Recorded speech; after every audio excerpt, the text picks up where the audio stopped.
हा मैदान दर्ग्याला हे ट्रान्सजेंडर जे आहे ते दर्शनासाठी आले होते आणि त्यांच्या ज्या हालचाली होत्या थोड्याशा संशयित वाटत होत्या आणि त्यांच्या भाषेबरोबर पण थोडीशी भाषा त्यांची इतर बंगाली लोकांपेक्षा थोडी वेगळी वाटत होती. काही शब्द त्यांचे जे कानात पडले ते थोडे वेगळे वाटल्याने त्याच्याबद्दल मी माझे ATC ऑफिसर आहे त्यांना त्यांच्याशी चर्चा केली आणि त्यांना म्हणाले की ह्यांना आपण थोडंसं इंटरसेप्ट करूया, की बघूया, त्यांची चौकशी करूया.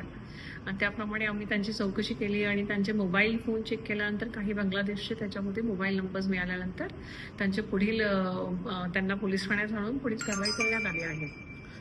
तपासात आला त्याबाबत अजून तपास चालू आहे, पण त्यांचं येण्याचे मार्ग जे आहेत ते कलकत्त्यावरून येण्याचे मार्ग आहेत आणि काही जण हे नॉर्थ ईस्ट मधून पण येण्याचा प्रयत्न करतात आणि ते तिथे सक्सेसफुल झालेले आहेत आणि त्याप्रमाणे मुंबईत महाराष्ट्रामध्ये दाखल झालेले आहेत आणि भारतामध्ये येताना ते काही दिवस हे जे ट्रान्झिट पकडले गेलेले आहेत ते भारतामध्ये गेल्या 7-8 वर्षापासून वास्तव्य करीत आहेत.